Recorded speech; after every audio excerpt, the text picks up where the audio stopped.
Look from the book, presented by TopSport. Time now to welcome in our good friend Tristan Merlehan from TopSport. Tristan, how are things up there on the sunny Gold Coast? Yeah, very good, boys. We've got a nice weather up here, and just getting very excited for the big week coming up over the next week or so. How did the Valley Carnival treat you? We obviously had things change at the last minute. The Manikato ended up becoming the 11th race on what was a marathon Cox Plate Day. Bella Nipotina well backed. Animo was well backed. How did you fare up there at TopSport?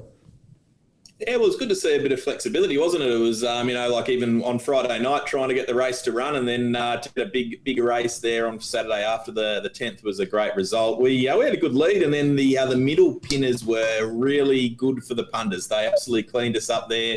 Animo was a bad result, and then we were fortunate we laid Paul Ely very, very heavily, so that got us out of trouble, and we ended up just getting our breaking square, actually. We broke square on the day, but I thought we were in a lot of trouble after the Cox Plate, so I was very happy to chop out on the day.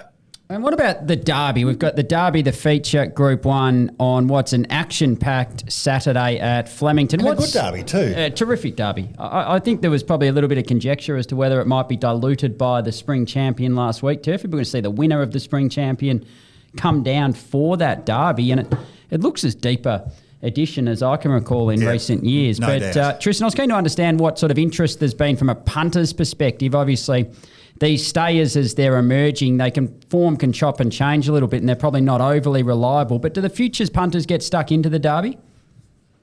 It's been a little bit quiet this year, just I think for a lot of the reasons you mentioned. I think also there's obviously a lot of uncertainty around the weather over the lead into these races too. So I think that's probably stifled the pre-post betting a little bit too. So we certainly haven't taken as many bets as what we might have in years gone by, but it certainly does look a really, really good field. And I'm certain once we get our final fields up after the barrier draw today, there's going to be plenty of activity. Fantastic work by Racing Victoria and the Valley 2 Turf to get the Manikato onto the Saturday 6:20. Did you see, Tristan, an uplift in engagement and wagering on that race because it was actually run at 6:20 rather than on a Friday night?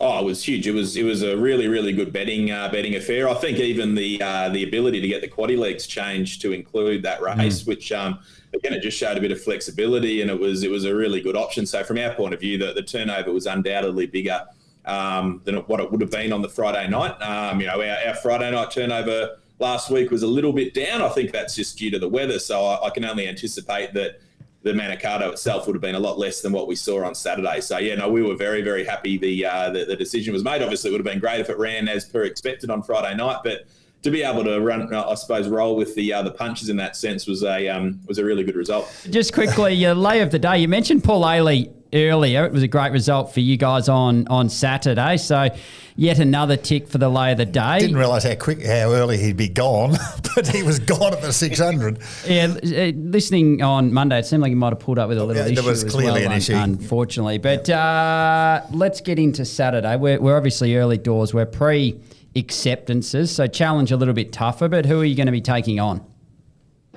Yeah, as you say, it's a little bit tougher to pick one out and put a line through it. But I'm going to go back to that Golden Eagle. I'm going to look at the favourite there, Light Infantry at the $4. I just think it looks a very open race, and $4 will certainly be wanting to take it on at the moment. So, you're right. I was very surprised Pulali performed as poorly as what it is. But as you say, it sounds like there's a little bit of an issue there. Gee, the Jungle Drums have been beating very loudly about Light Infantry. Is it a pun? Or is it a play on words? What would you call that?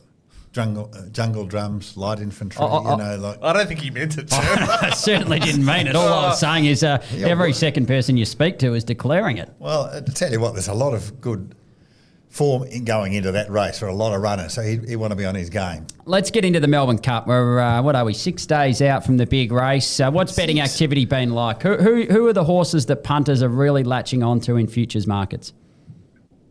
Yeah, we've got an ordinary position coming into the Melbourne Cup at the moment. Good. It feels like everything we've laid is firmed up. So punters have certainly got the edge on us at the moment. We laid Kimura very heavily at the big odds at $61. It's into 19. Duville Legend as well. We've got quite a decent liability on it, ranging from $20 into 13, and now obviously it's quite firm at $5.50.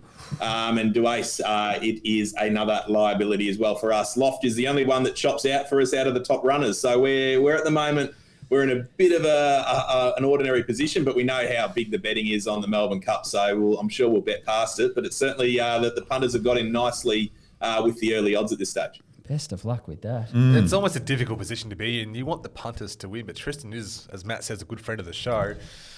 I don't know. Always the punters. Oh, please, he's a bookmaker. Tristan, great to chat to you. Enjoy the rest of the week. Look forward to catching up next week. Speak next week, guys. A Good Three with Dr Turf, Matt Welsh and Paul Tatnell.